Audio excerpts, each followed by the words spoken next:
आज रात जर्मनी के लिए रवाना होंगे प्रधानमंत्री नरेंद्र मोदी। G7 समिट के दौरान 12 विश्व नेताओं के साथ बैठक करेंगे पीएम मोदी।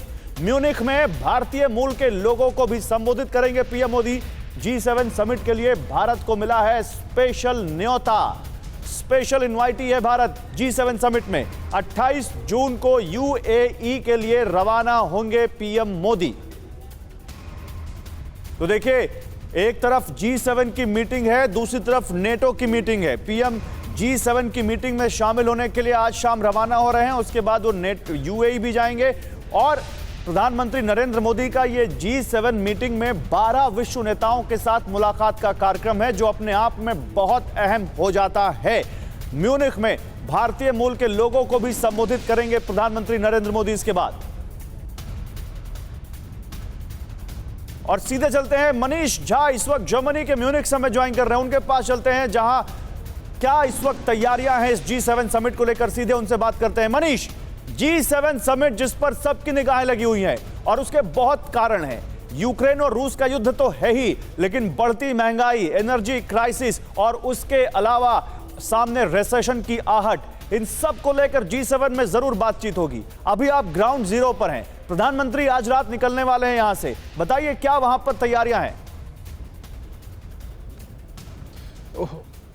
जी हाँ, बिल्कुल गौरव। देखिए, अगर आपको मेरी आवाज आ रही हो तो मैं आपको बता दूं कि निश्चित तौर पर जबकि G7 देशों का समिट शुरू होने वाला है, प्रधानमंत्री भी शनिवार की सुबह इस सम्मेलन में भाग लेने के लिए यहाँ आने वाले हैं।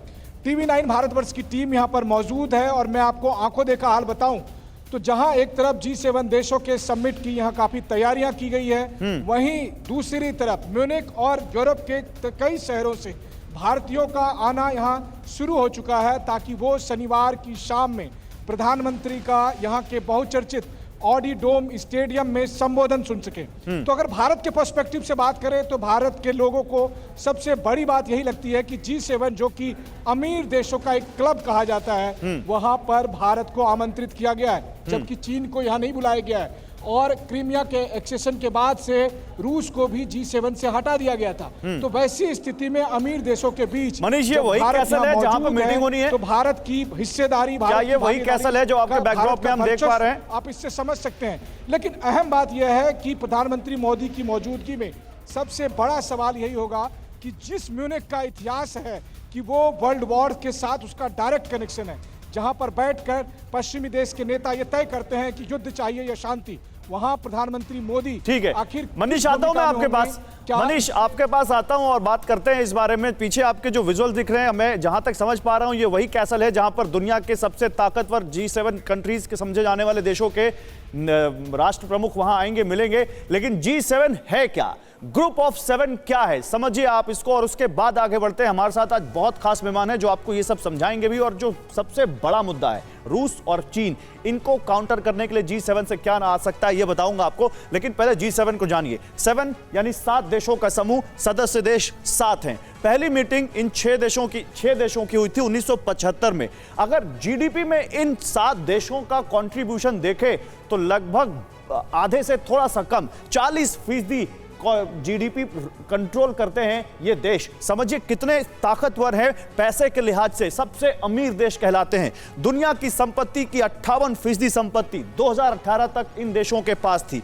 दुनिया की आबादी की बात करें तो 10वां हिस्सा, यानी दुनिया की जीडीपी 40% और दुनिया की आबादी 1/10 यानी 10वां हिस्सा है इन देशों में। रूस इस G7 में शामिल था, 1998 में शामिल हुआ था, लेकिन 2014 में क्रीमिया के मुद्दे पर उसको इस G7 से बाहर कर दिया गया। यह G7 की मोटा मोटा खाका हमने आपको G7 का समझाया। 7 देश कौन से हैं?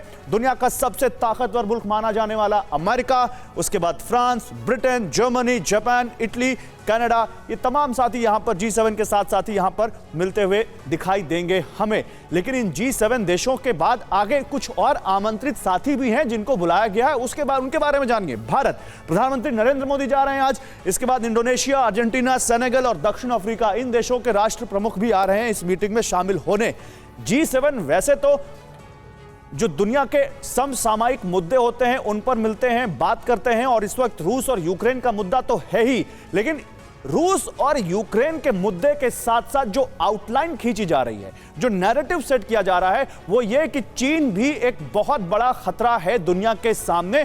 खासकर अमेरिका जो कोशिश कर रहा है चीन को लेकर, क्या इस मीटिंग से, इस G7 समिट से कुछ कॉन्क्रीट, कुछ खास निकल आएगा? आज इसी पर बात करेंगे। और भूलिएगा मत, क्योंकि नेटो की भी मीटिंग होनी है और उसमें भी G7 देशों की मीटिंग की तरह ही चीन का मुद्दा छाया रहेगा। हमारे साथ प्रोफेसर कपिल कुमार हैं, जाने माने इतिहासकार हैं। सर, बहुत स्वागत है आपका। Major general Ashwin Siwach, defence expert, हमारे साथ जुड़ रहे हैं। जनरल साहब, आपका बहुत स्वागत है। महेश सचदेवा, फॉर्मर एम्बेसडर सचदेवा, आपका भी बहुत स्वागत है। प्रोफेसर राजन कुमार, विदेश मामलों के जानकार, अक्सर टीवी 9 पर आप इनको देखते हैं। राजन जी, आपका भी बहुत स्वागत है। और मनीष को तो आपने देखा, जो इस वक्त म्यूनिख से हमारे साथ लाइव जुड़े हुए, उनके पास भी जाते रहेंगे, लेकिन शुरुआत यहां पर करते हैं राजन जी से। राजन जी, सबसे पहला सवाल, क्या माने कि G7 समिट, वैसे तो हर देश के अपने अलग कानून है, वो अपने इंटरेस्ट के हिसाब से पॉलिसीज बनाते हैं, लेकिन क्या, क्योंकि रूस यूक्रेन युद्ध और चीन का खतरा, ये दो बड़े साए हैं इस समिट पर, क्या आपको उम्मीदें हैं कि यहां से क्या निकल सकता है इन दोनों को लेकर इस समिट से? देखिए, G7 में दो तरह की बातें होंगी। एक तो कि लॉन्ग टर्म पर्सपेक्टिव, जिसमें कि चीन पे बात होगी, लेकिन शॉर्ट टर्म पर्सपेक्टिव है जिसमें कि रूस के मुद्दे पे एनर्जी और फूड जो क्राइसिस है उसको लेके बात होगी। और चूंकि फूड क्राइसिस में भारत ने बंद कर दिया है जो व्हीट का एक्सपोर्ट है, तो उस पर भी भारत पे दबाव बनाया जा सकता है। और भारत ने रूस का ओपनली कंडेम या क्रिटिसाइज नहीं किया है। तो G7 के देश चाहते हैं कि भारत एक प्रजातंत्र है, और चूंकि G7 जो ऑर्गेनाइजेशन है वो प्रजातांत्रिक देशों का ऑर्गेनाइजेशन है, तो G7 के मेंबर चाहते हैं कि भारत खुलकर उनके साथ है। हालांकि मैं बता दूं कि जो स्टेटमेंट्स भारत के आए हैं उसमें भारत G7 के दबाव में बिल्कुल आने वाला नहीं है। और भारत को लगता है कि जो नेशनल इंटरेस्ट के इशू हैं उस पर वो कभी भी कॉम्प्रोमाइज़ नहीं करेगा। और नेशनल इंटरेस्ट की जो बात हो रही है उसमें दो प्रमुख मुद्दे हैं अभी।